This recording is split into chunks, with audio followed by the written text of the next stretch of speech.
नमस्ते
तस्मै तस्मै चिदस्मन् मनसि कृतकथा विष्णो स्मारकाय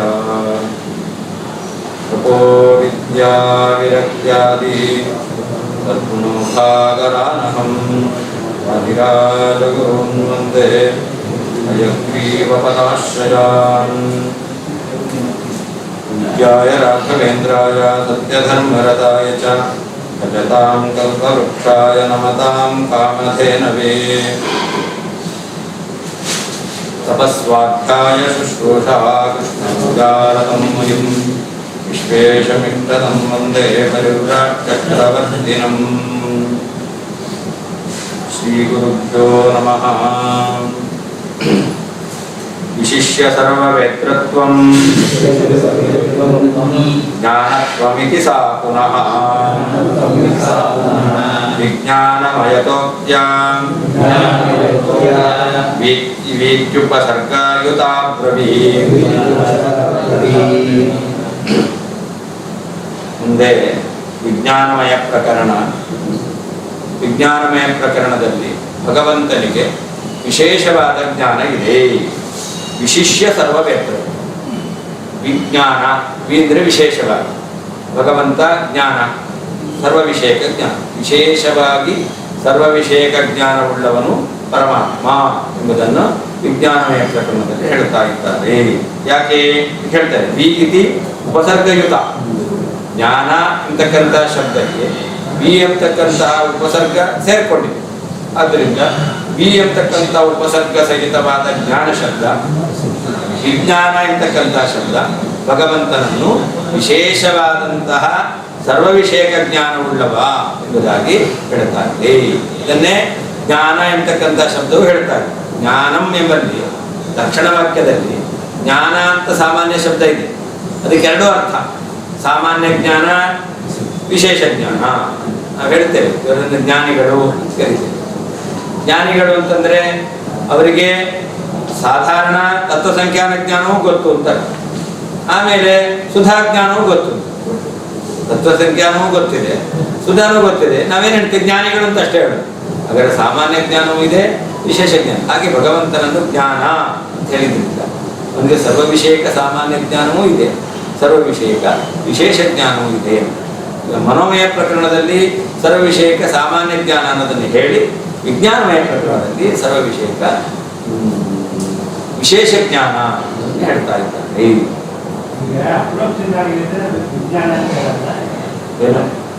ಜೀವನಿಗೆ ವಿಜ್ಞಾನ ಅಂತಲೂ ಹೇಳ್ತಾರೆ.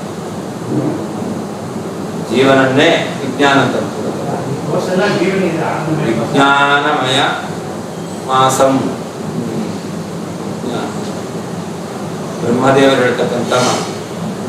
ನಾನು ವಿಜ್ಞಾನ ಶಕ್ತಿರಹಮಾಸಂ ಅನಂತ ಶಕ್ತಿ. ವಿಜ್ಞಾನ ಶಕ್ತಿರಹಮಾಸಂ ಅನಂತ ಶಕ್ತಿ. ಭಗವಂತ ಅನಂತ ಶಕ್ತಿ, ನಾನು ವಿಜ್ಞಾನ ಶಕ್ತಿ. ಯಾರು? ಜೀವರಾದಂಥ ಧರ್ಮ. ಜೀವನ ವಿಜ್ಞಾನ.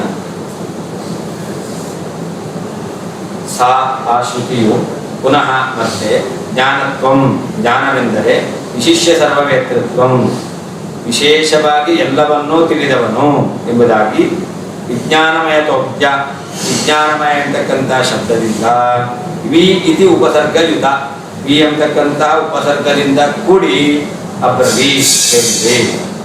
ಆ ಶ್ರುತಿಯು ಪುನಃ ಮತ್ತೆ ಜ್ಞಾನತ್ವಂ, ಜ್ಞಾನವೆಂದರೆ ವಿಶಿಷ್ಯ ಸರ್ವವೇತೃತ್ವಂ, ವಿಶೇಷವಾಗಿ ಎಲ್ಲವನ್ನೂ ತಿಳಿದವನು ಎಂಬುದಾಗಿ ವಿ ಇತಿ ಉಪಸರ್ಗಯುತ, ವಿ ಎಂಬತಕ್ಕಂಥ ಉಪಸರ್ಗದಿಂದ ಕೂಡಿದ್ದಾಗಿ ವಿಜ್ಞಾನಮಯತ ಮಯತೋಕ್ತ್ಯ, ವಿಜ್ಞಾನಮಯತ್ವವನ್ನು ಹೇಳಿರುವುದರಿಂದ ಅಬ್ರವೀತ್ ಹೇಳಿದೆ.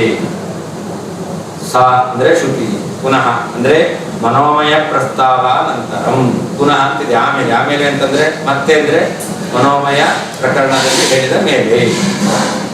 ವಿ ಇತಿ ಉಪಸರ್ಗಯುತ ಸೇ ಪೂರ್ವೇಣ ಅನ್ವಯ, ವಿ ಎಂಬತಕ್ಕಂಥ ಉಪಸರ್ಗದಿಂದ ಕೂಡಿದ ಆ ವಿಜ್ಞಾನ ಎಂಬತಕ್ಕಂತಹ ಶಬ್ದದಿಂದ ಶ್ರುತಿ ಹೇಳ್ತಾರೆ. ಯುತ ಶ್ರುತಿ, ಕೂಡಿದ ಶ್ರುತಿ. ಶೇಷ ಪೂರ್ವ, ಹಿಂದಿನ ಉಳಿದಿದ್ದಲ್ಲ ಹಿಂದಿನ ಶ್ಲೋಕದಲ್ಲಿ. ಪ್ರಾಗುಕ್ತ ಜ್ಞಾನತಾ ಮಾತ್ರಂ ಸರ್ವಜ್ಞತ್ವೇನ ಯತ್ತತಃ ನ ಚೇತ್ ಘಟಾದಿವೃತ್ತೇಶ್ಚ ಜ್ಞಾನತ್ವಾತ್ ಸ್ಯಾದ ಲಕ್ಷಣಂ. ಮನೋಮಯ ಪ್ರಕರಣದಲ್ಲಿ ಭಗವಂತನನ್ನು ಸಾಮಾನ್ಯ ಜ್ಞಾನ ಉಳ್ಳವನು ಅಂತ ಹೇಳಿದ್ದ. ಸಾಮಾನ್ಯ ಜ್ಞಾನ ಉಳ್ಳವನು ಅಂದ್ರೆ ಅದು ಸರ್ವಜ್ಞತ್ವ ರೂಪವಾದದ್ದೇ. ಸಾಮಾನ್ಯ ಜ್ಞಾನ ಉಳ್ಳವನು ಅಂತ ಹೇಳಿದ್ದು ಭಗವಂತನಲ್ಲಿ ಸರ್ವಜ್ಞತ್ವ ಇದೆ ಎಂಬುದಾಗಿ ಶ್ರುತಿ ಹೇಳಿತು. ಇಲ್ಲ ಅಂತಾದ್ರೆ ವೃತ್ಯಾತ್ಮಕ ಜ್ಞಾನ, ನಮಗಿರುವಂತಹ ಇಂದ್ರಿಯಗಳಿಂದ ವಸ್ತು ಸಂಪರ್ಕದಿಂದ ಬಂದಿರತಕ್ಕಂಥ ಜ್ಞಾನ ಅಂತ ಹೇಳಿಬಿಟ್ರೆ ಆ ಜ್ಞಾನ ನಮಗೂ ಇದೆ. ಹಾಗಾದ್ರೆ ಇದು ಭಗವಂತನ ಲಕ್ಷಣ ಆಗೋದೇ. ಲಕ್ಷಣ ಆಗ್ಬೇಕು ಅಂತಂದ್ರೆ ಅತಿವ್ಯಾಪ್ತಿ ಇರಬಾರ್ದು. ಅತಿವ್ಯಾಪ್ತಿ ಇರಬಾರ್ದು ಅಂದ್ರೆ ಏನರ್ಥ? ಯಾವುದಕ್ಕೆ ಲಕ್ಷಣವನ್ನು ಹೇಳ್ತಾ ಇದ್ದೇವೋ ಅದನ್ನು ಬಿಟ್ಟು ಬೇರೆ ಪದಾರ್ಥಗಳಲ್ಲಿ ಇರಬಾರ್ದು. ಶಾಸ್ತ್ರಾದಿ ಮತ್ವಂ ಗೋರ್ ಲಕ್ಷಣಂ ಅಂತ ಹೇಳಿದ್ರೆ ಗೋವಿನಲ್ಲಿ ಮಾತ್ರ ಇರಬೇಕು. ವಿಷಾಣಿತ್ವಂ ಗೋ ಲಕ್ಷಣ ಅಂತ ಹೇಳ್ಬಿಟ್ರೆ ವಿಷಾಣಿತ್ವ ಮಹಿಷದಲ್ಲಿದೆ, ಅದರಿಂದ ಗೋವಿನ ಲಕ್ಷಣ ಆಗಲ್ಲ. ಹಾಗಾದ್ರೆ ಲಕ್ಷಣ ಅಂತ ಹೇಳಿದ ಮೇಲೆ ಅದು ಯಾವುದರ ಲಕ್ಷಣ ಹೇಳ್ತಾ ಇದ್ದೇವೋ ಅದರಲ್ಲಿ ಮಾತ್ರ ಇರಬೇಕು, ಬೇರೆದಲ್ಲಿ ಇರಬಾರ್ದು. ನೀವು ಒಂದು ವೇಳೆ ಜ್ಞಾನ ಅನ್ನೋದಕ್ಕೆ ವೃತ್ಯಾತ್ಮಕ ಜ್ಞಾನ ಅಂತ ಅರ್ಥ ಮಾಡಿಬಿಡ್ತೀರಾ ಅಂತಾದ್ರೆ ಆ ಜ್ಞಾನ ಅದು ಭಗವಂತ ಲಕ್ಷಣ ಆಗೋದು ಹೇಗೆ? ಯಾಕೆ? ವೃತ್ಯಾತ್ಮಕ ವೃತ್ಯಾತ್ಮಕ ಜ್ಞಾನ ಅದು ನಮ್ಮಲ್ಲಿದೆ. ಅಂದ್ರೆ ಜ್ಞಾನ ಅನ್ನೋದಕ್ಕೆ ನೀವು ಸರ್ವಜ್ಞತ್ವ ರೂಪವಾದ ಅರ್ಥವನ್ನು ಹೇಳಿಲ್ಲ ಅಂತಾದ್ರೆ ವೃತ್ಯಾತ್ಮಕ ಜ್ಞಾನ ಇಟ್ಕೊಂಡ್ಬಿಟ್ರೆ ಅದು ಜ್ಞಾನ ಅನ್ನೋದು ಭಗವಂತನ ಲಕ್ಷಣ ಆಗ್ಲಿಕ್ಕೆ ಸಾಧ್ಯವೇ ಇಲ್ಲ. ಜ್ಞಾನತ್ವ ಭಗವಂತನ ಲಕ್ಷಣ ಅಂತ ಹೇಳಲಿಕ್ಕೆ ಬರೋದಿಲ್ಲ. ಜ್ಞಾನತ್ವ ಭಗವಂತನ ಲಕ್ಷಣ ಹೇಳಬೇಕು ಅಂತಂದ್ರೆ ಸರ್ವಜ್ಞತ್ವ ರೂಪವಾದಂತಹ ಜ್ಞಾನತ್ವವನ್ನು ಹೇಳಬೇಕು, ಹೊರತು ಸಾಮಾನ್ಯ ಜ್ಞಾನವನ್ನು ಹೇಳಬಾರದು. ತತಃ ಶ್ರುತಿಯೇ ವ್ಯಾಖ್ಯಾನ ಮಾಡಿರುವುದರಿಂದ ಪ್ರಾಗುಕ್ತ ಜ್ಞಾನತಾ ಮಾತ್ರ, ಹಿಂದೆ ಹೇಳಿದಂಥ ಮನೋಮಯ ಶಬ್ದದಿಂದ ಹೇಳಿರ್ತಕ್ಕಂತಹ ಜ್ಞಾನ ಸಾಮಾನ್ಯವನ್ನು ಸರ್ವಜ್ಞತ್ವೇ, ಸರ್ವಜ್ಞತ್ವ ಲಕ್ಷಣ ಎಂತಕ್ಕಂತಹ ವಿಷಯದಲ್ಲಿ ಅನಯತೆ ನಾವು ಪರ್ಯವಸಾನ ಮಾಡಬೇಕು. ನಚೇತ್ ಇಲ್ಲದಿದ್ದರೆ ಘಟಾದಿವೃತ್ತೇಶ್ಚ, ಘಟಪಟ ಮೊದಲಾಗಿರ್ತಕ್ಕಂತಹ ವೃತ್ತಿಯೂ ಕೂಡ ಜ್ಞಾನತ್ವ ಅಂದ್ರೆ ಇಂದ್ರಿಯದಿಂದ ಬಂದಿರತಕ್ಕಂಥದ್ದು ಕೂಡ ಜ್ಞಾನತ್ವ, ಜ್ಞಾನ ಆಗಿರುವುದರಿಂದ ಅಲಕ್ಷಣಂ ಸ್ಯಾತ್, ಜ್ಞಾನತ್ವವು ಬ್ರಹ್ಮನ ಲಕ್ಷಣ ಆಗದೆ ಹೋಗಬೇಕಾಗಿತ್ತು, ಅತಿವ್ಯಾಪ್ತಿ ದೋಷ ಬರ್ತಿತ್ತು ಅಂತ. ತತಃ ಶ್ರುತಿಯೇ ವ್ಯಾಖ್ಯಾನ ಮಾಡಿರುವುದರಿಂದ ಪ್ರಾಗುಕ್ತ ಜ್ಞಾನತಾ ಮಾತ್ರ, ಹಿಂದೆ ಹೇಳಿರ್ತಕ್ಕಂಥ ಜ್ಞಾನತ್ವ ಎಂತಕ್ಕಂಥದ್ದು ಸರ್ವಜ್ಞತ್ವೇ, ಸರ್ವಜ್ಞತ್ವ ಎಂತಕ್ಕಂತಹ ವಿಷಯದಲ್ಲಿ ಅನಯತ್ ಪರ್ಯವಸಾನವನ್ನು ಮಾಡಬೇಕು. ನಚೇತ್ ಕೇವಲ ಜ್ಞಾನ ಅಂತ ಅಷ್ಟೇ ಅರ್ಥ ಮಾಡಿಬಿಟ್ರೆ ಸರ್ವಜ್ಞತ್ವದಲ್ಲಿ ಪರ್ಯವಸಾನ ಮಾಡಲಿಲ್ಲ ಅಂತಾದ್ರೆ ಘಟಾದಿವೃತ್ತೇಶ್ಚ, ಘಟಪಟ ಮೊದಲಾಗಿರ್ತಕ್ಕಂತಹ ವೃತ್ತಿಯೂ ಕೂಡ ಜ್ಞಾನತ್ವ ಜ್ಞಾನವೇ ಆಗಿರುವುದರಿಂದ ಅಲಕ್ಷಣಂ ಸ್ಯಾತ್, ಆ ಜ್ಞಾನತ್ವ ಎಂತಕ್ಕಂಥದ್ದು ಭಗವಂತನ ಲಕ್ಷಣ ಅಂತ ಆಗದೆ ಹೋಗಬೇಕಾಗಿತ್ತು.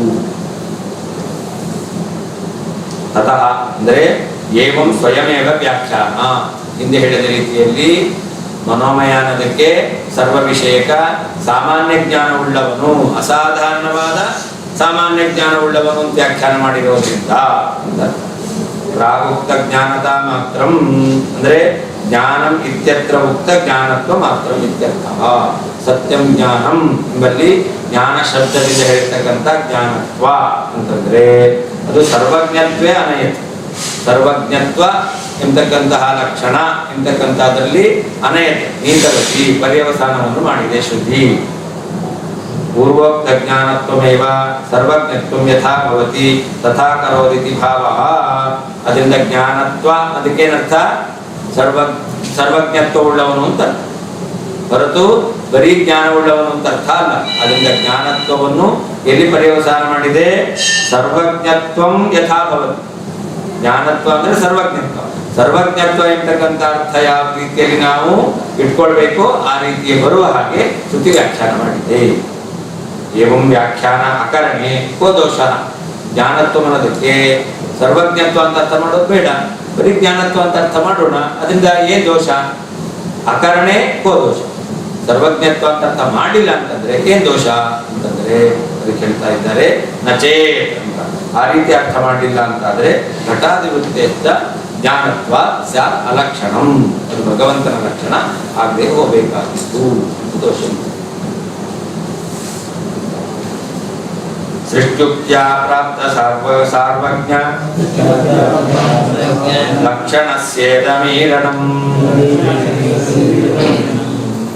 ಅಲ್ಲ,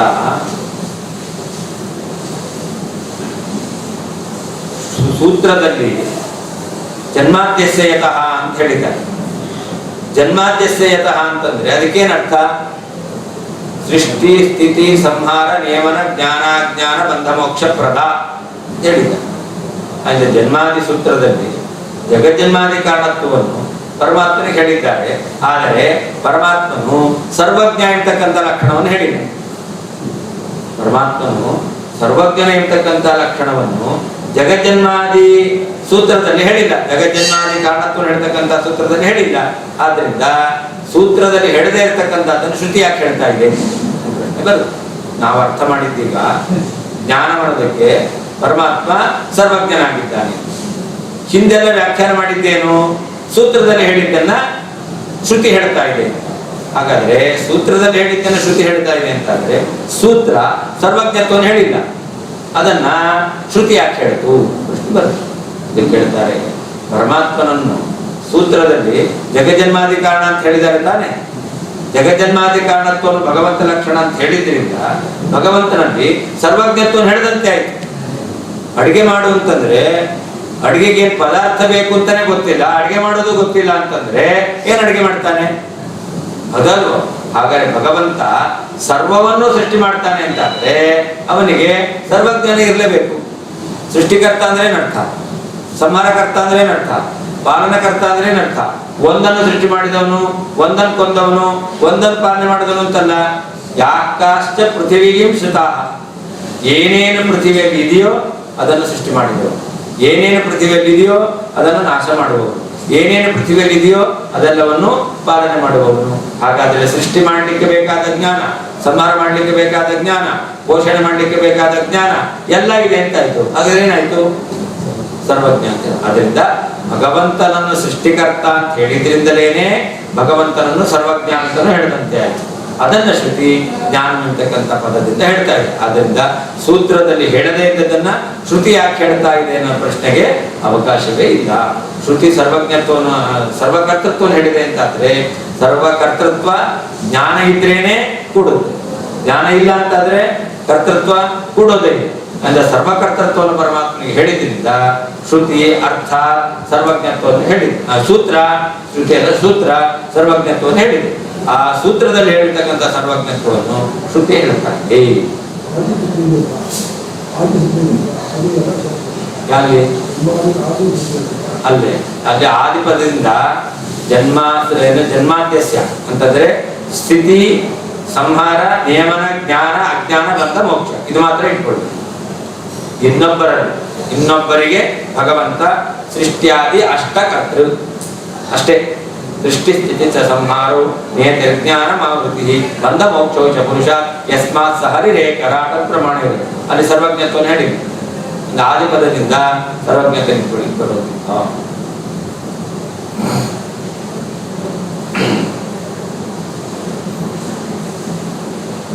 ಸೃಷ್ಟಿಯುಕ್ತಿಯ ಸಕಲ ಜಗತ್ತಿನ ಸೃಷ್ಟಿಯನ್ನು ಹೇಳಿರುವುದರಿಂದ ಪ್ರಾಪ್ತ ಸಾರ್ವಜ್ಞ ಲಕ್ಷಣಸ್ಯ ಪ್ರಾಪ್ತವಾದಂತಹ ಸರ್ವಜ್ಞತ್ವದ ಲಕ್ಷಣಕ್ಕೆ ಇದಂ ಈ ಶ್ರುತಿಯಲ್ಲಿ ಜ್ಞಾನವೆಂಬುದಾಗಿ ಈರಣಂ ವಿವರಣೆ ರೂಪವಾಗಿದೆ. ಸೃಷ್ಟಿಯುಕ್ತಿಯ ಸೂತ್ರದಲ್ಲಿ ಸಕಲ ಜಗತ್ ಸೃಷ್ಟಿಯನ್ನು ಹೇಳಿರುವುದರಿಂದ ಪ್ರಾಪ್ತ ಸಾರ್ವಜ್ಞ ಲಕ್ಷಣಸ್ಯ ಪ್ರಾಪ್ತವಾದಂತಹ ಸರ್ವಜ್ಞತ್ವದ ಲಕ್ಷಣಕ್ಕೆ ಇದಂ ಇದು ಈರಣಂ ವಿವರಣ ರೂಪವಾಗಿದೆ. ಜ್ಞಾನ ಅಂತಕ್ಕಂಥದ್ದು ವಿವರಣ ರೂಪವಾಗಿದೆ. ನಾನು ಸೂತ್ರೋಕ್ತ ಜನ್ಮಾದಿ ಹೇತುತ್ವಾಖ್ಯ ಲಕ್ಷಣೇಶು ಅಸ್ಯ ಅಭಾವಾತ್ ಕುತಃ ಶ್ರುತಿ ಇದಂ ಲಕ್ಷಣಂ ಉದಾಜಹಾರ ಇತ್ಯತಃ ಸೃಷ್ಟಿ. ಸೂತ್ರದಲ್ಲಿ ಹೇಳಿರ್ತಕ್ಕಂತಹ ಜಗಜ್ಜನ್ಮಾದಿ ಕಾರಣ ಎಂತಕ್ಕಂತಹ ಲಕ್ಷಣದಲ್ಲಿ ಸರ್ವಜ್ಞತ್ವ ಎಂತಕ್ಕಂಥದ್ದು ಇಲ್ಲ. ಸೂತ್ರೋಕ್ತ ಜನ್ಮಾದಿ ಹೇತುತ್ವಾಖ್ಯ ಲಕ್ಷಣೇಶು ಜನ್ಮಕರ್ತೃತ್ವ, ಪಾಲನಕರ್ತೃತ್ವ, ಸಂಹಾರಕರ್ತೃತ್ವ, ನಿಯಮನಕರ್ತೃತ್ವ, ಜ್ಞಾನಪ್ರದತ್ವ, ಅಜ್ಞಾನಪ್ರದತ್ವ, ಬಂಧಪ್ರದತ್ವ, ಮೋಕ್ಷಪ್ರದತ್ವ ಈ 8 ಲಕ್ಷಣಗಳಲ್ಲಿ ಅಸ್ಯ ಅಭಾವ ಈ ಪರಮಾತ್ಮ ಸರ್ವಜ್ಞನಾಗಿದ್ದಾನೆ ಅಂತಕ್ಕಂಥದ್ದಿಲ್ಲ. ಆದ್ದರಿಂದ ಶ್ರುತಿ ವೇದವು ಕುತಃ ಯಾತಕ್ಕೋಸ್ಕರ ಇದಂ ಲಕ್ಷಣ ಉದಾಹರ ಪರಮಾತ್ಮ ಸರ್ವಜ್ಞ ಎಂಬುದಾಗಿ ಸರ್ವಜ್ಞತ್ವ ರೂಪ ಲಕ್ಷಣವನ್ನು ಶ್ರುತಿ ಹೇಳಿದೆ ಅಂತಂದ್ರೆ ಅದಕ್ಕೆ ಹೇಳ್ತಾರೆ ಅದು ಸೂತ್ರದಲ್ಲಿ ಉಕ್ತವೇ ಆಗಿದೆ.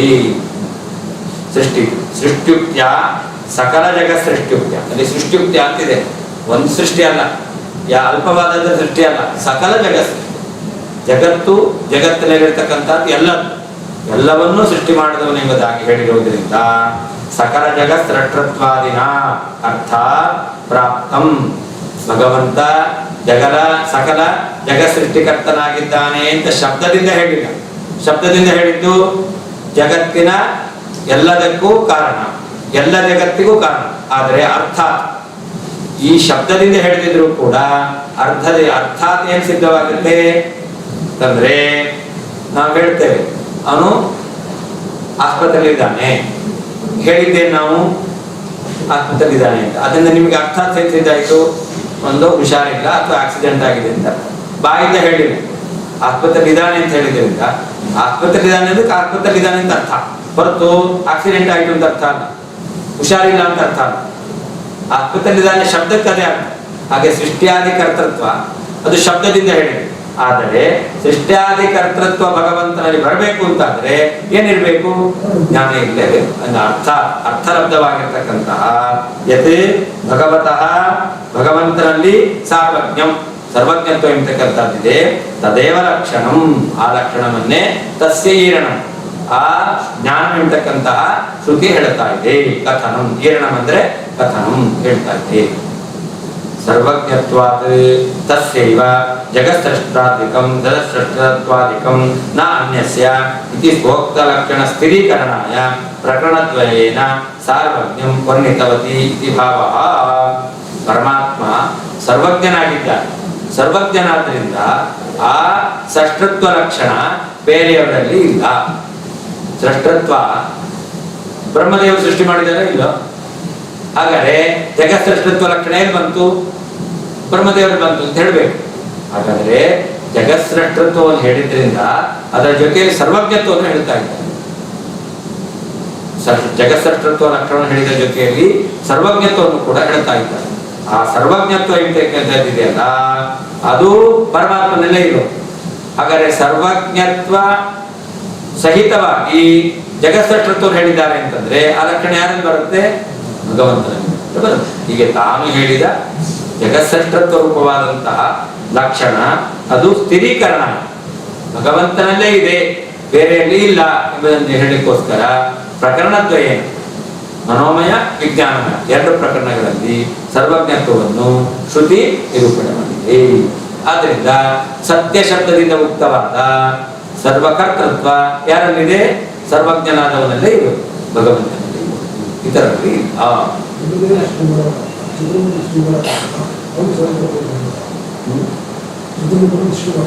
ಯಾರು ಸರ್ವಜ್ಞತ್ವ ಇಲ್ಲ. ಭಗವಂತ ಬ್ರಹ್ಮಾಂಡವನ್ನು ಸೃಷ್ಟಿ ಮಾಡಲಿಲ್ಲ. ಸರ್ವಕರ್ತೃತ್ವದಲ್ಲಿ ಬ್ರಹ್ಮಾಂಡ ಸೃಷ್ಟಿ ಸೇರಲಿಲ್ಲ. ಭಗವಂತ ಬ್ರಹ್ಮಾಂಡವನ್ನು ಸೃಷ್ಟಿ ಮಾಡಿದ, ಆಮೇಲೆ ಬ್ರಹ್ಮದೇವರು ಸೃಷ್ಟಿ ಮಾಡಿದ, ಅನಂತರದಲ್ಲಿ ಬ್ರಹ್ಮದೇವರು ಎಳೆದ ಉಳಿದಿದ್ದೇವರು ಸೃಷ್ಟಿ ಮಾಡಿ. ಸರ್ವ ಸೃಷ್ಟಿಕರ್ತೃತ್ವ ಸರ್ವಜ್ಞತೆ. ಆನಂದಮಯ ವಾಚಾಂತೆ ಸ್ವೋಕ್ತಾನಂತತ್ವಮೇವ ಸಾ ಜಗೋ ಕಿಲ ತದಾನಂತ್ಯಂ ಆನಂದಾದಿಗುಣೈರ್ನ ಕಿಂ.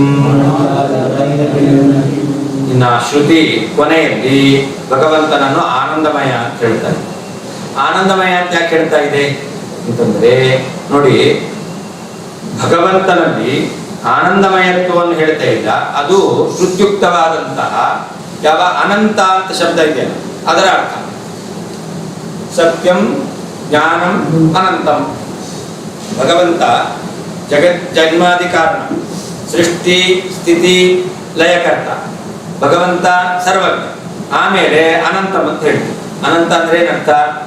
ಆನಂದಾದಿ ಗುಣಗಳಿಂದ ಅನಂತನಾಗಿದ್ದಾನೆ, ಆನಂತ್ಯ ಉಳ್ಳವನು ಎಂಬುದಾಗಿ ಭಗವಂತನಿಗೆ ಆ ಅನಂತ ಎಂಬತಕ್ಕಂಥ ಶಬ್ದ ಏನ್ ಹೇಳಬೇಕು? ಗುಣತಃ ಅನಂತತ್ವವನ್ನು ಹೇಳಬೇಕು.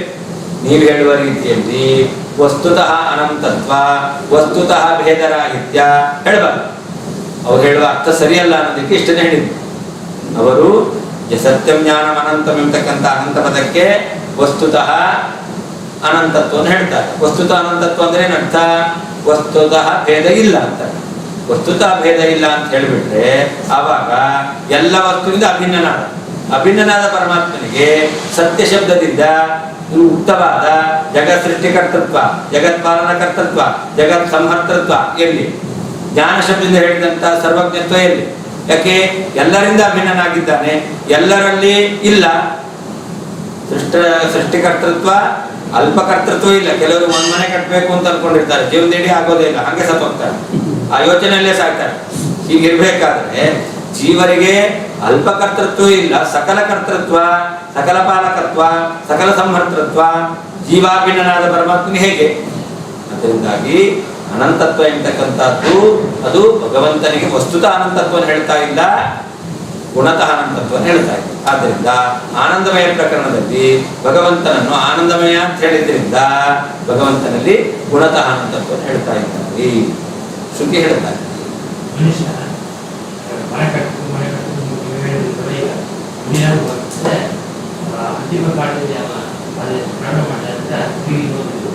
ಅದನ್ನೇ ಆ ಯೋಚನೆ ಇಟ್ಕೊಂಡೇ ಹುಡ್ತಾನೆ. ಆ ಜನ್ಮದಲ್ಲಿಯೂ ಕೂಡ ಕಟ್ಟಲಿಕ್ಕಾಗಲ್ಲ. ಆ ಯೋಚನೆಯಲ್ಲೇ ಇರ್ತಾನೆ ಅಂತ.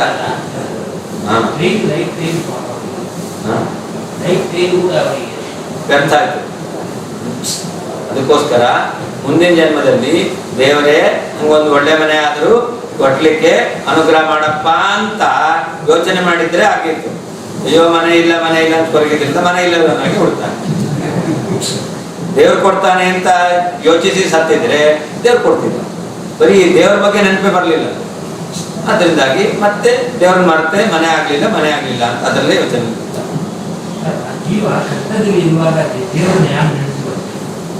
ಕಷ್ಟ ಪರಿಹಾರ ಮಾಡುವವನು ಅಂತ ದೇವ್ರ ನೆನೆಸ್ಬೇಕು ಅಲ್ವಾ? ನಿಮ್ಗೆ ಊಟ ಬೇಕು ಅಂತ ಆಗದೆ ಯಾವಾಗ? ಹಸಿವೆ ಆದ್ರೆ ಊಟ ಬೇಕು ಅಂತ. ಇಲ್ಲ ಅಂತಂದ್ರೆ ತಿನ್ನೋ ಪದಾರ್ಥದ ಬಗ್ಗೆ ನಿಮ್ಗೆ ಯೋಚನೆ ಇರಲ್ಲ. ಹಾಗಾದ್ರೆ ಆ ಹಸಿವೆಯನ್ನು ನಿವಾರಣೆ ಮಾಡೋದು ಊಟ ಪದಾರ್ಥ ಅಂತ ನಿಮ್ಗೆ ಯೋಚನೆ ಬರುತ್ತೆ. ಹಾಗೆ ನಮ್ಮ ಕಷ್ಟವನ್ನು ಪರಿಹಾರ ಮಾಡುವನು ಪರಮಾತ್ಮ ಅಂತ ಅವನ ಯೋಚನೆ ಬರಬೇಕು. ಕಷ್ಟದಲ್ಲಿದ್ದಾಗೆ ಬರಬೇಕು. ಅದಕ್ಕೆ ನಮ್ಗೆ ಗೊತ್ತಿಲ್ಲ, ಕಾರ್ಯಕಾರಣ ಜ್ಞಾನ ಇಲ್ಲ ಅಂತ ಅರ್ಥ. ನಮಗೆ ಸರಿಯಾದ ಜ್ಞಾನ ಇಲ್ಲ ಅಂತ ಆಯ್ತು. ನಾನೇ ಪರಿಹಾರ ಮಾಡಿಕೊಳ್ಳೋನು ಅಂತಿದ್ರೆ ದೇವರ ಸ್ಮರಣೆ ಬರಬೇಕು. ನನ್ನ ಮೂಲಕ ಇನ್ನೊಬ್ಬರ ಮೂಲಕ ದೇವರೇ ಮಾಡಿಸ್ತಾನೆ ಅಂತಿದ್ರೆ ದೇವರ ಸ್ಮರಣೆ ಬರಬೇಕು. ನಮ್ಗೆ ಸರಿಯಾದ ತತ್ವ ಇಲ್ಲ, ತಿಳಿದಿಲ್ಲ. ನಾವು ಊಟ ಹಸಿವೆ ಆಯ್ತು ಅಂದ್ಕೊಂಡ್ರೆ ತಿನ್ನೋ ಪದಾರ್ಥನೇ ಹುಡ್ಕೊಂಡು ಹೋಗ್ತೇವೆ. ಇನ್ನಷ್ಟು ಕೆಲಸ ಮಾಡಲ್ಲ. ಯಾಕೆ? ಆ ಕೆಲಸ ಮಾಡಿದ್ದು ಹಸಿವೆಗೆ ಪರಿಹಾರಕ ಅಲ್ಲ ನಮಗೆ ಗೊತ್ತು. ಅದಕ್ಕೆ ತಿನ್ನೋ ಪದಾರ್ಥವನ್ನು ಹುಡ್ಕೊಂಡು ಹೋಗ್ತೇವೆ. ಹಾಗೆ ತಿಂದ್ರೇನೆ ಪದಾರ್ಥ ತಿಂದ್ರೆ ಹಸಿವೆ ಹೋಗುತ್ತೇವೆ. ಅದು ಕಾರ್ಯಕಾರಣ ಚೆನ್ನಾಗಿ ಗೊತ್ತು. ಹಾಗೆ ಕಷ್ಟ ಬಂದಾಗ ಕಷ್ಟ ಪರಿಹಾರ ಮಾಡೋನು ದೇವರು ಅಂತಾದ್ರೆ ಅವಾಗ ದೇವ್ರ ಸ್ಮರಣೆ ಮಾಡ್ತೇವೆ. ಅದು ಕಾರ್ಯಕಾರಣ ಭಾವ ಗೊತ್ತಿಲ್ಲ ಅಂತಂದ್ರೆ ಏನೇನೋ ಸ್ಮರಣೆ ಮಾಡ್ತೇವೆ. ಹಾಗೆ ಮಾಡ್ಬೋದು, ಹೀಗೆ ಮಾಡ್ಬೋದು.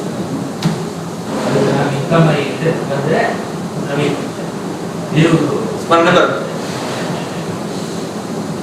ದೇವರ ಸ್ಮರಣೆ ಬಂದ್ರೆ ಇದ್ದು ಕಷ್ಟವೂ ಹೋಗುತ್ತೆ. ಕಷ್ಟದಲ್ಲೇ ಇರ್ಬೋದು, ದೇವರ ಸ್ಮರಣೆ ಮಾಡ್ತಾ ಇದ್ದೇವೆ ಅಂತಂದ್ರೆ ಆಗ ಕಷ್ಟದ ಜ್ಞಾನ ಇದೆ.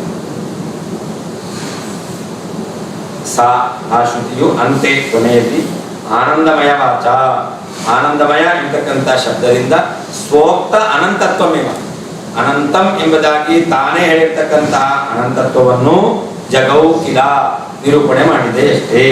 ತತ್ ಆನಂದಮಯ ಪ್ರಕರಣದಿಂದ ವಿಸ್ತರಿಸಿರುವುದರಿಂದ ಆನಂತ್ಯಂ ಅನಂತತ್ವವು ಆನಂದಾದಿ ಗುಣೈಹಿ ನಕಿ, ಆನಂದಾದಿ ಗುಣಗಳಿಂದಲೇ ಆಗ್ಬೇಕು ತಾನೆ, ಯಾಕಲ್ಲ? ಆನಂದಮಯ ಶಬ್ದದಿಂದ ಅನಂತತ್ವ ಹೇಳಿರೋದ್ರಿಂದ ಅನಂತತ್ವ ಏನಾಗಬೇಕು? ಆನಂದಾದಿ ಗುಣಗಳಿಂದ ಅನಂತತ್ವ ಆಗ್ಬೇಕು, ವಸ್ತುತಃ ಅನಂತತ್ವ ಆಗಬಾರ್ದು.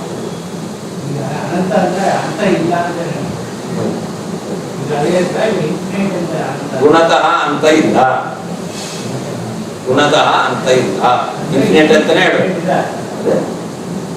ಅದು ಅವ್ರು ಹೇಳಿದ್ದು ಅನಂತ ಅಂದ್ರೆ ವಸ್ತು ಅಭಿನ್ನ ಅಂತ ಹೇಳಿ, ಎಲ್ಲ ವಸ್ತುಗಳಿಂದ ಅಭಿನ್ನನಾಗಿದ್ದಾನೆ, ಐಕ್ಯ ಇದೆ. ಅದು ಹೇಳಿದೆ, ಹಿಂದೆ ಹೇಳಿ ಆಯ್ತು.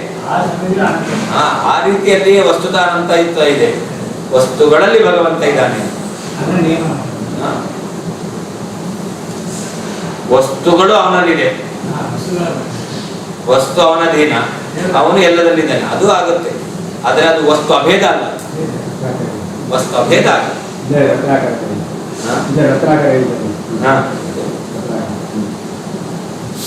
ಸಾ ಆ ಶ್ರುತಿಯು ಅಂತೆ ಕೊನೆಯಲ್ಲಿ ಆನಂದಮಯ ವಾಚ, ಆನಂದಮಯ ಎಂಬತಕ್ಕಂಥ ಶಬ್ದದಿಂದ ಸೋಕ್ತಾನಂತತ್ವಮೇವ, ತಾನು ಹೇಳಿದಂತಹ ಅನಂತತ್ವವನ್ನೇ ಜಗೌಕಿಲ ಹೇಳಿದೆ ಅಷ್ಟೇ. ತತ್ ಆನಂದಮಯ ಪ್ರಕರಣದಿಂದ ವಿಸ್ತಾರ ಮಾಡಿರುವುದರಿಂದ ಆನಂತ್ಯಂ ಅನಂತತ್ವವು ಆನಂದ ಗುಣೈಹಿನ ಕಿಂ, ಆನಂದಾದಿ ಗುಣಗಳಿಂದ ಅಲ್ಲವೇನೋ, ಆನಂದಾದಿ ಗುಣಗಳಿಂದಲೇನೆ ಅನಂತತ್ವವನ್ನು ಹೇಳಿದೆ. ಆನಂದಮಯ ಪ್ರಕರಣೇನ ಮಂತ್ರವರ್ಣಾಂತ ಉಕ್ತ ಅನಂತತ್ವಾಖ್ಯ ಲಕ್ಷಣಂ ಪ್ರಪಂಚೇತೀತ್ಯಾಹ. ಮಂತ್ರವರ್ಣ ಸತ್ಯಂ ಜ್ಞಾನಮನಂತಂ ಬ್ರಹ್ಮ ಇರ್ತಕ್ಕಂತಹ ಲಕ್ಷಣ ವಾಕ್ಯ, ಶ್ರುತಿಯಲ್ಲಿ ಹೇಳಿರ್ತಕ್ಕಂಥ ವಾಕ್ಯ. ಈ ವಾಕ್ಯದಲ್ಲಿರುವ ಅನಂತತ್ವ ಅಂತ ಅನಂತ ಪದ, ಅದರಲ್ಲಿ ಏನ್ ಹೇಳ್ತಾ ಇದ್ದಾರೆ? ಭಗವಂತನಲ್ಲಿ ಗುಣತಃ ಅನಂತತ್ವ ಇದೆ ಅನ್ನೋದನ್ನ ಆನಂದಮಯ ಪ್ರಕರಣದಿಂದ ಹೇಳ್ತಾ ಇದ್ದಾರೆ. ಆನಂದಮಯ ಪ್ರಕರಣೇನ ಮಂತ್ರವರ್ಣ ಉಕ್ತ ಅನಂತತ್ವಾಖ್ಯ ಲಕ್ಷಣ, ಅನಂತತ್ವ ಎಂತಕ್ಕಂಥ ಲಕ್ಷಣವನ್ನು ಆನಂದಮಯ ಪ್ರಕರಣದಲ್ಲಿ ಹೇಳ್ತಾ ಇದ್ದಾರೆ.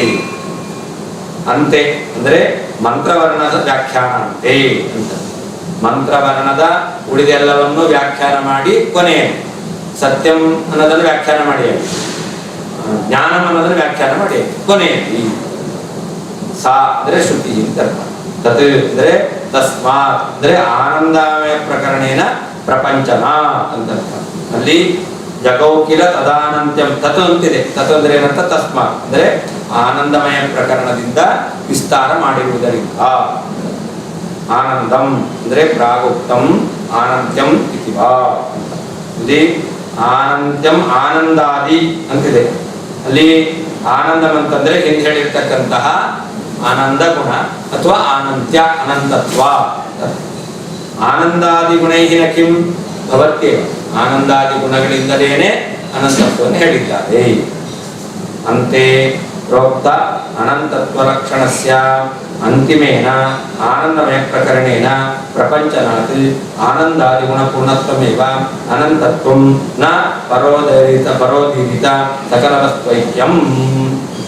ಕೊನೆಯಲ್ಲಿ ಹೇಳಿರೋದ್ರಿಂದ ಅಂದ್ರೆ ಲಕ್ಷಣದ ಕೊನೆಯಲ್ಲಿ ಲಕ್ಷಣ ಅನಂತತ್ವ ಎಂತಕ್ಕಂಥದ್ದು, ಅನಂತತ್ವ ಎಂತಕ್ಕಂಥ ಲಕ್ಷಣ ಅದನ್ನ ಕೊನೆಯದಾದಂತ ಆನಂದಮಯ ಪ್ರಕರಣದಲ್ಲಿ ಹೇಳಿದ್ದಾರೆ. ಸೃಷ್ಟಿ ಪ್ರಕರಣ ಸತ್ಯ ಶಬ್ದದ ಅರ್ಥವನ್ನು ಹೇಳಬೇಕಾದ್ರೆ ಅಲ್ಲಿ ಆತ್ಮನ ಆಕಾಶ ಸಂಭೂತ ಅಂತ ಹೇಳಿ, ಪ್ರಾಣಮಯ ಅದು ಪೋಷಣವನ್ನು ಹೇಳ್ತಕ್ಕಂಥದ್ದು ಪ್ರಾಣಮಯ ಪ್ರಕರಣದಲ್ಲಿ ಹೇಳಿ, ಜ್ಞಾನ ಶಬ್ದದ ಅರ್ಥ ಅದು ಮನೋಮಯ ವಿಜ್ಞಾನಮಯ ಪ್ರಕರಣದಲ್ಲಿ ಹೇಳಿ, ಕೊನೆಯದು ಯಾವುದು? ಅನಂತತ್ವ. ಅದನ್ನು ಯಾವುದರಿಂದ ಹೇಳ್ತಾ ಇದ್ದಾರೆ? ಆನಂದಮಯ.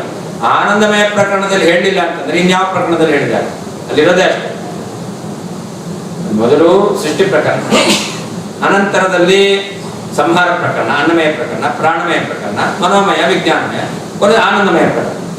ಒಂದು ವೇಳೆ ಅನಂತತ್ವ ಎಂತಕ್ಕಂಥದ್ದು ಭಗವಂತನ ಲಕ್ಷಣ, ಅದನ್ನ ಉಳಿದಿದ್ದನ್ನೆಲ್ಲ ವಿಸ್ತಾರ ಮಾಡ್ತು ಶ್ರುತಿ, ಆದರೆ ಅನಂತತ್ವವನ್ನು ವಿಸ್ತಾರ ಮಾಡಲಿಲ್ಲ ಅಂತ ಆಗ್ಬಿಡ್ತಿತ್ತು. ಹಾಗಾದ್ರೆ ಅನಂತತ್ವವನ್ನು ವಿಸ್ತಾರ ಮಾಡಿದೆ ಅಂತಂದ್ರೆ ಯಾವ ಪ್ರಕರಣದಲ್ಲಿ ವಿಸ್ತಾರ ಮಾಡಿದೆ? ಆನಂದಮಯ. ಹಾಗಾದ್ರೆ ಅನಂತತ್ವವನ್ನು ಯಾವುದರಿಂದ ಹೇಳ್ತು? ಅನಂತತ್ವಾದಿ ಗುಣಗಳಿಂದ ಅನಂತತ್ವವನ್ನು ಭಗವಂತ ಆನಂದಾದಿ ಗುಣಗಳಿಂದ ಅನಂತತ್ವವನ್ನು ಹೇಳ್ತು ಅಂತ ತಾನಾಗೆ ಸಿದ್ಧವಾಗುತ್ತೆ. ಅನಂತತ್ವ ಲಕ್ಷಣಸ್ಯ ಅಂತಿಮೇನ ಆನಂದಮಯ ಪ್ರಕರಣೇನ ಪ್ರಪಂಚನ. ಅನಂತತ್ವವನ್ನು ಶ್ರುತಿ ಹೇಳ್ತು. ಆ ಅನಂತತ್ವವನ್ನು ವಿಸ್ತಾರ ಮಾಡಬೇಕಾದ್ರೆ ಆನಂದಮಯ ಪ್ರಕರಣದಿಂದ ವಿಸ್ತಾರ ಮಾಡ್ತಾ ಇದೆ. ಆದ್ದರಿಂದ ಅದೇನು ಗೊತ್ತಾಗುತ್ತೆ? ಆನಂದಾದಿ ಗುಣಪೂರ್ಣತ್ವಮೇವ ಅನಂತ. ಆನಂದಾದಿ ಗುಣ ಅನಂತ, ಅನಂತತ್ವ ಇದೇ ಅನಂತ ಶಬ್ದದ ಅರ್ಥ ಹೊರತು ನೀವು ಹೇಳುವ ರೀತಿಯಲ್ಲಿ ಪರೋದೀರಿತ ಸಕಲ ವಸ್ತು ಐಕ್ಯ, ಸಕಲ ವಸ್ತು ಐಕ್ಯ ಅಂತಕ್ಕಂಥದ್ದು ಅನಂತ ಶಬ್ದದ ಅರ್ಥ ಅಲ್ಲ.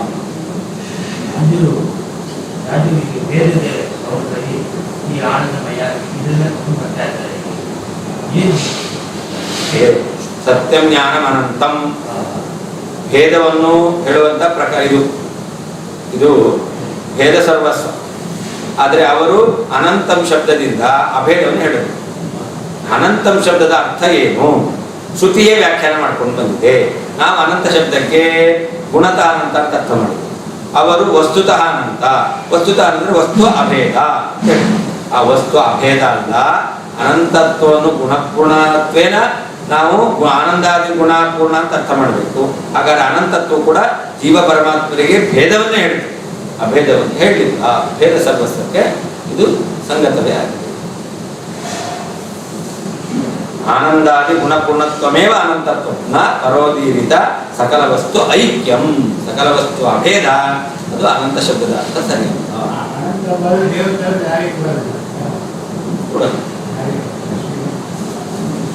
ದೇಶತಃ ಕಾಲತಃ ಅನಂತತ್ವ ಲಕ್ಷ್ಮೀದೇವಿ ಎತ್ತಿದೆ. ಅವರೇನು ಅನಂತ ವಿಕಲ್ಪ ಮಾಡ್ತಾರೆ, ಅವರೇನು ವಿಕಲ್ಪ ಮಾಡ್ತಾರೆ. ಅವರು ಪೂರ್ವಪಕ್ಷಗಳು ಅವ್ರಿಗೆ ಅನಂತಕ್ಕೆ ಏನು ಮಾಡ್ತಾರೆ? ಅವರೇನು ವಿಕಲ್ಪ ಮಾಡ್ತಾರೆ? ವಿಕಲ್ಪ ಏನು ಇಲ್ಲ, ಅವ್ರೇನು ಮಾಡ್ತಾರೆ? ಅದೇ ವಸ್ತು ಐಕ್ಯ ಅಂತ ಹೇಳ್ತಾರೆ. ಮತ್ತೆ ಅದೇನೇ ಅಂತಲ್ಲ, ಮಾಯಾವಾದಿಗಳು ಪರಮಾತ್ಮ ವಸ್ತುತಃ ಪರಿಚ್ಛೇದ ರಹಿತ. ಪರಿಚ್ಛೇದ ಅಂದ್ರೆ ಭೇದ, ವಸ್ತುತಃ ಭೇದ ರಹಿತ. ನಿರ್ಗುಣ ಅದೇ ನಿರ್ಗುಣನಾದ್ರಿಂದ ಅವನಲ್ಲಿ ಗುಣತ ಅಂತ ಹೇಳಿಕ್ ಬರಲ್ಲ. ಆಗ ಅನಂತತ್ವನ ಹೇಳಿದ್ದಾರೆ. ಏನ್ ಅರ್ಥ ಮಾಡ್ಬೇಕು? ಸಕಲ ವಸ್ತು ಅಪರಿಚ್ಛಿನ್ನ, ಸಕಲ ವಸ್ತು ಅಭಿನ್ನ. ಸುದ್ದಿ ಸೌರಭ್ಯ ಬಂದಿರೋದು ಹೌದು. ಇಲ್ಲಿ ಹೇಳ್ತೇವೆ, ಇಲ್ಲಿ ಒಂದು ಗುಣತ್ವ ನಾವು ಹೇಳ್ತೀವಿ. ಗುಣಪೂರ್ಣ ಇಲ್ಲಿ ಇಲ್ಲಿ ಆನಂದಾದಿ ಗುಣಪೂರ್ಣ ಬರ್ತದೆ. ಆನಂದಾದಿ ಗುಣಪೂರ್ಣತ್ವವೇ ಅನಂತ ಶಬ್ದದ ಅರ್ಥ ಆಯ್ತು. ಅನಂತ ಶಬ್ದದ ಅರ್ಥ ಏನ್ ಹೇಳಿದಾಯ್ತು? ಆನಂದಮಯ ಪ್ರಕರಣ ಹೇಳ್ತಾರೆ. ಆನಂದಮಯ ಪ್ರಕರಣದಲ್ಲಿ ಅನಂತತ್ವವನ್ನು ವಿವರಣೆ ಮಾಡಿದ್ದರಿಂದ ಅನಂತ ಶಬ್ದದ ಅರ್ಥ ಗುಣಾನಂತ್ಯ ಅಂತ ಆಯ್ತು. ಗುಣಾನಂತ್ಯ ಇರೋದ್ರಿಂದ ಪರಮಾತ್ಮನನ್ನು ಸತ್ಯತ್ವ ಉಳ್ಳವನು, ಜ್ಞಾನತ್ವ ಉಳ್ಳವನು, ಅನಂತತ್ವ ಉಳ್ಳವನು, ಗುಣಾನಂತ್ಯ ಉಳ್ಳವನು ಅಂತ ಹೇಳದಂತೆ ಆಯ್ತು. ಆದ್ರಿಂದ ಎಲ್ಲಿ ಪರಮಾತ್ಮನಿಗೆ ಜೀವರಿಂದ ಅಭೇದವನ್ನು ಹೇಳಿದ್ರು?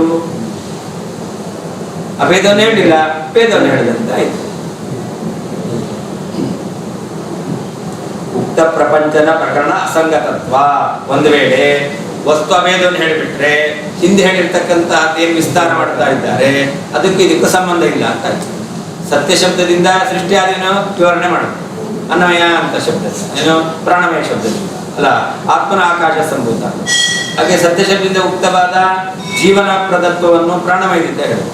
ಸತ್ಯ ಶಬ್ದದಿಂದ ಮುಕ್ತವಾದ ಸಂಹಾರಕರ್ತದ್ದು ಅನ್ನಮಯ ಪ್ರಕರಣದಿಂದ ಹೇಳುತ್ತೆ. ಜ್ಞಾನ ಶಬ್ದದಿಂದ ಮನೋಮಯ ಮತ್ತು ವಿಜ್ಞಾನಮಯ ಪ್ರಕರಣದಲ್ಲಿ ಅದನ್ನು ವಿವರಣೆ ಮಾಡುತ್ತೆ. ಹಾಗಾದರೆ ಅನಂತತ್ವವನ್ನು ವಿವರಣೆ ಮಾಡಲಿಲ್ಲ, ಆನಂದಾದಿಮಯ ಗುಣಗಳನ್ನು ಹೇಳ್ತಾ ಇದ್ದಾರೆ ಅಂತ ಹೇಳಿ ಅಸಂಗತ ಆಗ್ತದೆ. ಅಂದರೆ ಶ್ರುತಿಗೂ ಮುಂದಿನ ವಿವರಣೆಗೂ ಸಂಗತಿ ಹೇಳಬೇಕು ಅಂತಾದ್ರೆ ಅವಾಗ ಅನಂತತ್ವ ಶಬ್ದದಿಂದ ಹೇಳಿದ್ದಾನೆ ಆನಂದಮಯ ಪ್ರಕರಣದಲ್ಲಿ ವಿವರಣೆ ಮಾಡ್ತಾ ಇದ್ದಾನೆ ಅಂತ ಹೇಳಬೇಕು. ಒಂದು ವೇಳೆ ನೀವು ಹೇಳುವ ರೀತಿಯಲ್ಲಿ ವಸ್ತುತ ಅನಂತತ್ವ ಅಂತ ಹೇಳ್ಬಿಟ್ರೆ ಅವಾಗ ಆ ಆನಂದಮಯ ಪ್ರಕರಣಕ್ಕೂ ವಸ್ತುತ ಅನಂತತ್ವಕ್ಕೆ ಏನು ಸಂಬಂಧ? ವಸ್ತುತ ಅನಂತತ್ವ ಅಂತ ಶ್ರುತಿ ಹೇಳಿದ್ರು, ಮುಂದಿನ ವಿವರಣೆ ಭಾಗದಲ್ಲಿ ಆನಂದಮಯ ಅಂತ ಹೇಳ್ತಾ ಇದ್ದಾರೆ. ಅದರಿಂದ ವಸ್ತುತ ಅನಂತ ಹೇಳೋದಕ್ಕೂ ಆನಂದಮಯ ಅಂತ ಹೇಳೋದಕ್ಕೂ ಸಂಬಂಧ ಇಲ್ಲ. ಪ್ರತ್ಯುತ ಸಹಿದಂ ಸರ್ವಂ ಅಸೃಜತ ತತ್ಸೃಷ್ಟ್ವಾ ತದೇವಾನುಪ್ರಾವಿಶತ್ ತದನುಪ್ರವಿಶ್ಯ ಇತಿ ಸ್ವಸೃಷ್ಟ ಜಗದ ಅನುಪ್ರವೇಶಸ್ಯೈವ ಕಥನೇನ ಉತ್ತರ ವಿರುದ್ಧತ್ವಾಚ್ಚ ಇತಿ ಭಾವಃ. ಅಷ್ಟೇ ಅಲ್ಲ, ಪರಮಾತ್ಮನಿಗೆ ಸಕಲ ವಸ್ತುವಿಂದ ಅಭೇದ ಹೇಳಿಬಿಟ್ರೆ ಏನಾಗ್ತಿತ್ತು? ಸಹಿದಂ ಸರ್ವಂ ಅಸೃಜತ, ಎಲ್ಲವನ್ನು ಸೃಷ್ಟಿ ಮಾಡಿದ, ಎಲ್ಲ ಅಭಿನ್ನನಾದವನು ಎಲ್ಲವನ್ನು ಸೃಷ್ಟಿ ಮಾಡೋದು ಹೇಗೆ? ಎಲ್ಲಾ ವಸ್ತುಗಳಿಂದ ಪರಮಾತ್ಮನಿಗೆ ಐಕ್ಯ ಇದೆ ಅಂತಾದ್ರೆ ಆವಾಗ ಇರುವಂತ ಪರಮಾತ್ಮ ಎಲ್ಲಾ ವಸ್ತು ಅಭಿನ್ನನಾಗಿದ್ದಾನೆ ಅಂತಂದ್ರೆ ಆ ವಸ್ತುವನ್ನು ಸೃಷ್ಟಿ ಮಾಡೋದು ಹೇಗೆ? ಇಲ್ಲಿದ್ದನ್ನು ಸೃಷ್ಟಿ ಮಾಡಬೇಕು. ಪರಮಾತ್ಮ ಇದ್ದಾನೆ, ಪರಮಾತ್ಮ ಇರೋನು ಎಲ್ಲ ವಸ್ತುವಿಂದ ಅಭಿನ್ನನಾಗಿದ್ದಾನೆ, ಹಾಗಾದ್ರೆ ಎಲ್ಲ ವಸ್ತು ಇದೆ ಅಂತ ಸೃಷ್ಟಿ ಮಾಡೋದು ಹೇಗೆ? ಸೃಷ್ಟಿ ಕೂಡ. ಆಮೇಲೆ ತತ್ಸೃಷ್ಟ ತದೇವಾನು ಪ್ರಾವಿಶತ್, ಭಗವಂತ ಸೃಷ್ಟಿ ಮಾಡಿದವನು ಅದನ್ನು ಪ್ರವೇಶ ಮಾಡಿದ. ನಾನು ಮನೆ ಒಂದೇ ಆಗಿಬಿಟ್ರೆ ನಾನು ಮನೆ ಒಳಗಡೆ ಪ್ರವೇಶ ಮಾಡ್ಲಿಕ್ಕಾಗುತ್ತಾ? ಪರಮಾತ್ಮನು ಸಕಲ ವಸ್ತುಗಳು ಒಂದೇ ಆಗಿಬಿಟ್ರೆ ಭಗವಂತ ಸಕಲ ವಸ್ತುಗಳಲ್ಲಿ ಪ್ರವೇಶ ಮಾಡೋದು ಹೇಗೆ?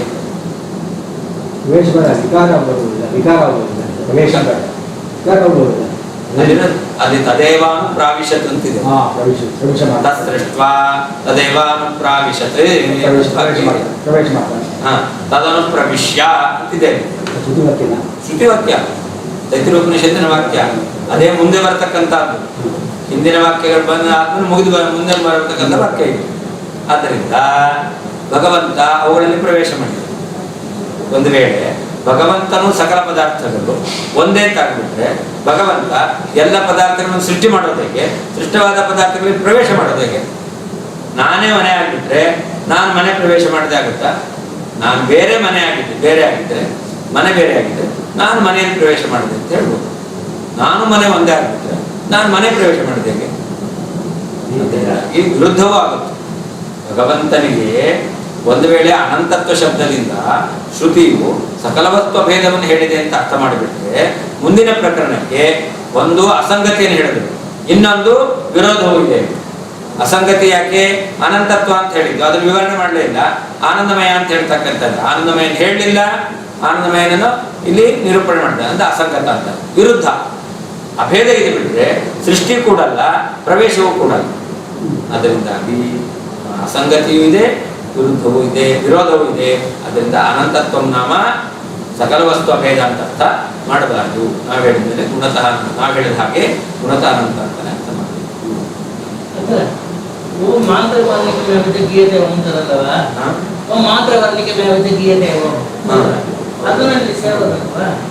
ಅದೇ ಮಾಂತ್ರವರ್ಣಿಕ ಮೇವಚಿಗೀಯತೆ ಅಂತ ಬ್ರಹ್ಮಸೂತ್ರ.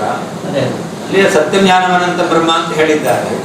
ಅದರಿಂದಾಗಿ ಭಗವಂತನೇ ಆ ಆನಂದಮಯ ಉಳ್ಳವನು ಅಂತ ಅಲ್ಲಿ ಹೇಳ್ತಾ ಇದ್ದಾರೆ. ಆನಂದಮಯನ ಪುಚ್ಛ ಅಲ್ಲ, ಆನಂದಮಯನೇ ಬ್ರಹ್ಮ. ಯಾಕೆ ಮಾಂತ್ರವರ್ಣಿಕ ಮೇವಚಿಗೀಯತೆ ಅಂತ ಸೂತ್ರ ಹೇಳಿ ಅವರು ಬ್ರಹ್ಮ ಪುಚ್ಛಂ ಅಂತ ಅರ್ಥ ಮಾಡಿದ್ದಾರೆ. ಪುಚ್ಛ ಅಲ್ಲ, ಯಾಕೆ ಮಾಂತ್ರವರ್ಣಿಕ ಮೇವಚಿಗೀಯತೆ. ಜಗತ್ಸೃಷ್ಟ ಸ್ವಸೃಷ್ಟ ಜಗದ ಅನುಪ್ರವೇಶಸ್ಯೈವ ಕಥನೇನ ಉತ್ತರ ವಿರೋಧತ್ವಾಚ್ಚ ಇತಿ ಭಾವಃ. ಅದರಿಂದ ಮುಂದಿನ ಶ್ಲೋಕದಿಂದಲೂ ಕೂಡ ವಿರೋಧ ಇರ್ತಕ್ಕಂಥದ್ದು ಬರ್ತಾ ಇತ್ತು. ಯದ್ಯಾನಂದೋ ಭವೇನ್ನಾಸೌ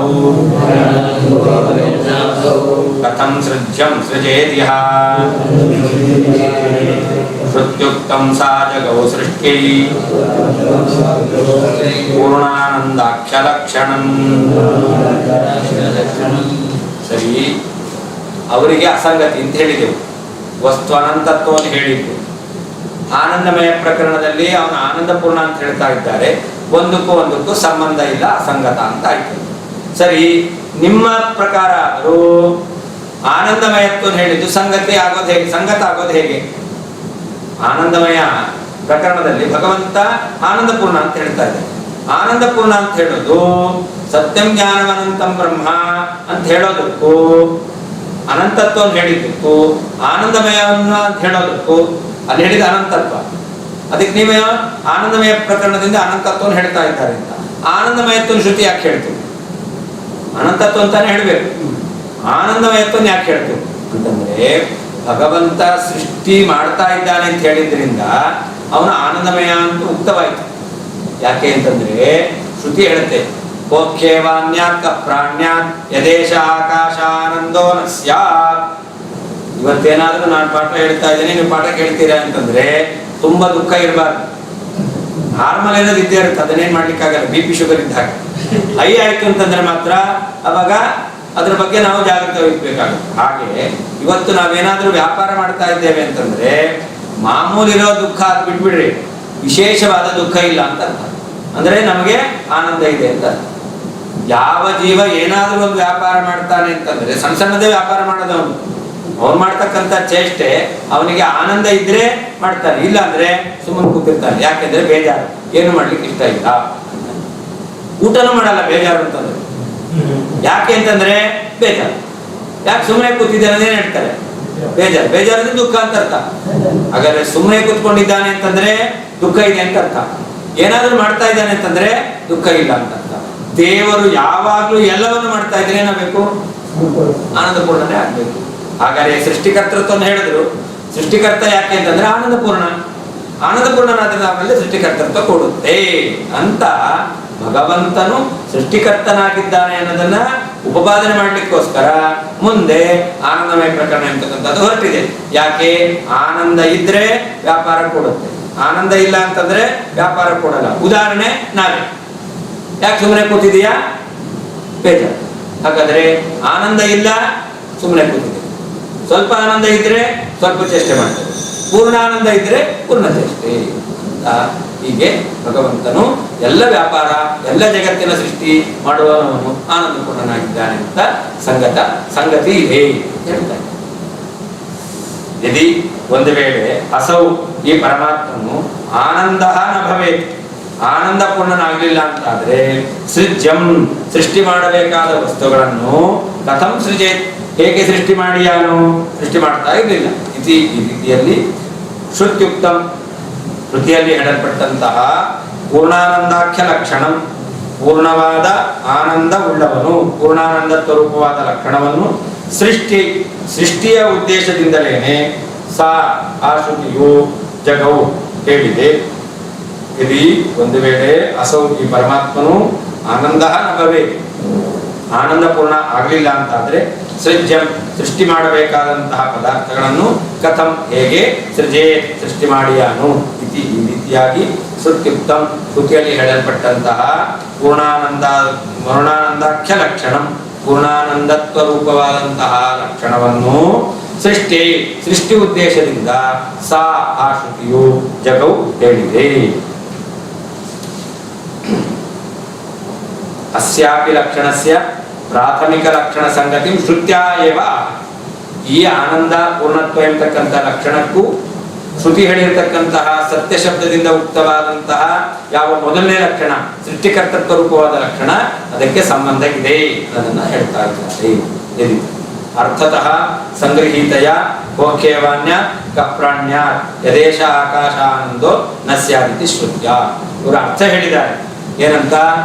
ಭಗವಂತ ಆನಂದ ಪೂರ್ಣ ಅಲ್ಲ ಅಂತಾದ್ರೆ ಹೇಗೆ ಸೃಷ್ಟಿ ಮಾಡ್ತಾ ಇದ್ದ ಅಂತ. ಯದ್ಯಾನಂದೋ ಭವೇನ್ನಾಸೌ ಕಥಂ ಸೃಜ್ಯಂ ಸೃಜೇದಿತಿ. ಇದನ್ನ ಮೂಲವಾದ ಶ್ರುತಿಯನ್ನು ಇಟ್ಕೊಳ್ಬೇಕು. ಯಾವುದು? ಕೋಖ್ಯೇವಾನ್ಯಾತ್ ಕಪ್ರಾಣ್ಯ ಯದೇಶ ಆಕಾಶ ಆನಂದೋ ನ ಸ್ಯಾತ್ ಎಂತಕ್ಕಂತಹ. ಯದಿ ಏಷಃ ಆನಂದಃ ನ ಸ್ಯಾತ್, ಈ ಸೃಷ್ಟಿಕರ್ತನಾದವನು ಆನಂದ ಪೂರ್ಣ ಆಗಿಲ್ಲ ಅಂತಾದ್ರೆ ಕೋಖ್ಯೇವಾನ್ಯಾತ್ ಕಪ್ರಾಣ್ಯ, ಅವು ಯಾರು ಈ ಜಗತ್ತನ್ನು ಸೃಷ್ಟಿ ಮಾಡ್ತಾ ಇದ್ರು, ಈ ಜಗತ್ತು ಪ್ರವೃತ್ತಿ ಉಳ್ಳದ್ದು ಅಂತ ಹೇಗೆ ಯಾರು ಮಾಡ್ತಾ ಇದ್ರು? ಈ ಜಗತ್ತನ್ನು ಸೃಷ್ಟಿ ಮಾಡೋದು, ಈ ಜಗತ್ತಿನಲ್ಲಿ ಎಲ್ಲ ಆಗಬೇಕಾದ ಪ್ರವೃತ್ತಿಗಳು ನಡಿಬೇಕು ಅಂತಾದ್ರೆ ಅವನು ಆನಂದಪೂರ್ಣನಾಗಿರ್ಲೇಬೇಕು ಅಂತ ಅರ್ಥವನ್ನು ಹೇಳ್ತಕ್ಕಂಥ ಶ್ರುತಿಯನ್ನು ನಾವು ಇಟ್ಕೊಳ್ಬೇಕು. ಈ ಶ್ರುತಿಯ ಉತ್ತಮ ಪೂರ್ಣಾನಂದಾಖ್ಯ ಲಕ್ಷಣ, ಪರಮಾತ್ಮ ಪೂರ್ಣವಾದ ಆನಂದ ಉಳ್ಳವನಿರ್ತಕ್ಕಂಥ ಲಕ್ಷಣ. ಸೃಷ್ಟಿ ಅಂದ್ರೆ ಪ್ರಾಗುಕ್ತ ಸೃಷ್ಟಿ ಸಮರ್ಥನ, ಭಗವಂತನು ಸೃಷ್ಟಿಕರ್ತನಾಗಿದ್ದಾನೆ ಅನ್ನೋದನ್ನ ಸಮರ್ಥನೆ ಮಾಡಲಿಕ್ಕೋಸ್ಕರ ಆನಂದ ಪೂರ್ಣತ್ವವನ್ನು ಹೇಳ್ತಾ ಇದ್ದಾರೆ ಆನಂದಮಯ ಪ್ರಕರಣದಲ್ಲಿ. ಸಾ ಅಂದ್ರೆ ಮಂತ್ರವರ್ಣ ಶ್ರುತಿ, ಸತ್ಯಂ ಜ್ಞಾನಂ ಅನಂತ ಬ್ರಹ್ಮ ಅಂತಕ್ಕಂಥ ಶ್ರುತಿ. ಜಗವು ಅನಂತಮಿತಿ ವಾಚ ಜಗವು, ಆನಂದ ಪೂರ್ಣ ಅನ್ನೋದನ್ನ ಅನಂತಮಿರ್ತಕ್ಕಂಥ ಶಬ್ದದಿಂದ ಹೇಳಿದೆ. ಸಾ ಅಂದ್ರೆ ಆನಂದಮಯ ಶ್ರುತಿ, ಆನಂದ ಪೂರ್ಣತ್ವ ಹೇಳ್ತಕ್ಕಂಥ ಶ್ರುತಿ. ತದೇವ ಪೂರ್ಣಾನಂದತ್ವ ಲಕ್ಷಣಂ ಪ್ರಪಂಚಯಿತ್ವ ಜಗವಿತಿ ಚ ಯೋಜನಾ. ಅನಂತಂ ಎಂತಕ್ಕಂಥ ಶಬ್ದದಿಂದ ಹೇಳಿದ ಆನಂದಮಯತ್ವವನ್ನು ಆನಂದಮಯ ಪ್ರಕರಣದಲ್ಲಿ ವಿಸ್ತಾರ ಮಾಡಿ ಹೇಳಿದೆ. ಆದ್ದರಿಂದ ಸೃಷ್ಟಿಯನ್ನು ಹೇಳೋದಕ್ಕೂ ಆನಂದಮಯ ಅಂತ ಹೇಳೋದಕ್ಕೂ ಪರಸ್ಪರ ಕಾರಣ ಕಾರ್ಯಕಾರಣ ಭಾವ ಇದೆ. ಆನಂದ ಪೂರ್ಣನಾದ್ರೆ ಸೃಷ್ಟಿಕರ್ತೃತ್ವ ಕೊಡುತ್ತೆ, ಆನಂದ ಇಲ್ಲ ಅಂತಾದ್ರೆ ಸೃಷ್ಟಿಕರ್ತೃತ್ವ ಇಲ್ಲ. ಆಯ್ದ ಸೃಷ್ಟಿಕರ್ತೃತ್ವವನ್ನು ಸಮರ್ಥನೆ ಮಾಡಲಿಕ್ಕೆ ಆನಂದಮಯ ಅಂತ ಭಗವಂತನನ್ನು ಹೇಳಿದೆ. ಆನಂದಕ್ಕೆ ಕಾರಣ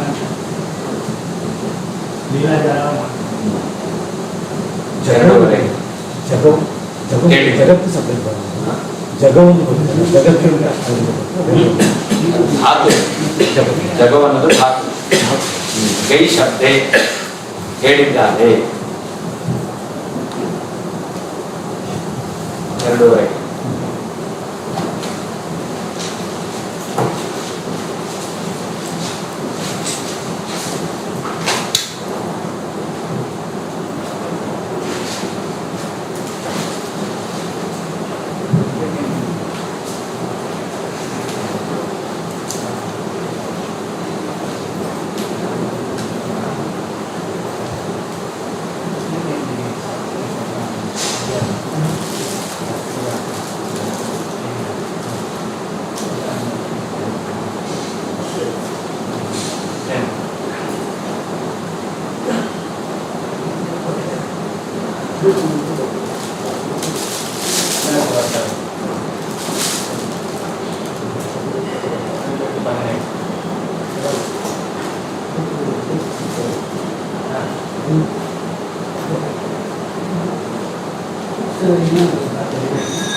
ಸರಿ